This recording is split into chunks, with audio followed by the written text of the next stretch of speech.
રાજકોટમાં ગઈકાલે થયેલા સિટી બસના અકસ્માતના મુદ્દે ખુલાસો થયો છે।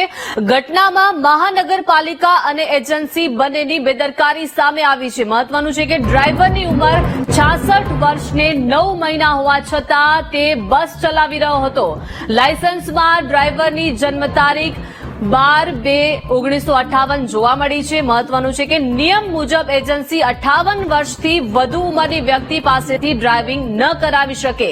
ગઈકાલે થયેલા અકસ્માતમાં 2 લોકોના મોત થઈ ગયા છે અને હવે આ ડ્રાઈવરને લઈને ખુલાસો થયો છે। ડ્રાઈવરની ઉંમરને લઈને ઘટસ્ફોટ થયો છે।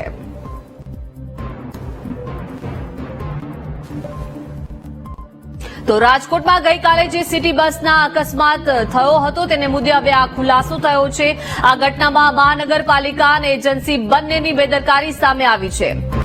વધુ માહિતી સાથે સંવાદદાતા ભાવેશ જોડાઈ ગયા છે। ભાવેશ, જે અકસ્માત થયો હતો તે ઘટનામાં હવે મહાનગરપાલિકા અને એજન્સી બંનેની બેદરકારી જોવા મળી રહી છે, કેમ કે ડ્રાઈવરની ઉંમરમાં અસમંજસતા જોવા મળી રહી છે। ભાવેશ,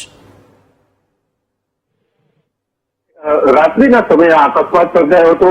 સિટી બસના ડ્રાઈવર છે તેમને હાર્ટ એટેક આવ્યો હતો અને જેના કારણે તેમને બસ ઉપરથી કાબુ ગુમાવ્યો હતો અને અકસ્માત સર્જાયો હતો, જેમાં એક રાહદારી મહિલાનું મોત થયું છે। ત્યારે આ સમગ્ર જે અકસ્માત છે તેમાં મહાનગરપાલિકા અને ખાનગી એજન્સી બંનેની બેદરકારી સામે આવી છે, કારણ કે મહાનગરપાલિકા દ્વારા જે કોન્ટ્રાક્ટ છે તે આપવામાં આવતો હોય છે અને કોન્ટ્રાક્ટ ઉપર કર્મચારીઓ છે તેમની નિમણૂક છે તે કોન્ટ્રાક્ટ કંપની કરતી હોય છે। એવામાં જે ડ્રાઈવર હતો તેની ઉંમર અત્યારે 66 વર્ષ 9 મહિના હોવાની જાણવા મળી રહી છે।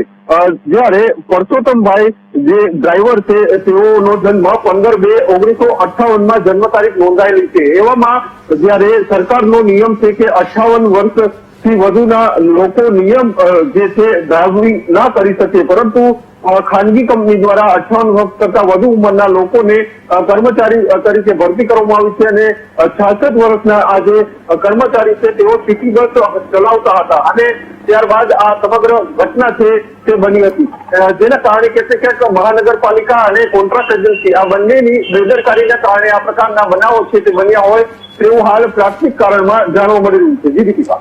જી આભાર ભાવેશ વિગત આપવા બદલ।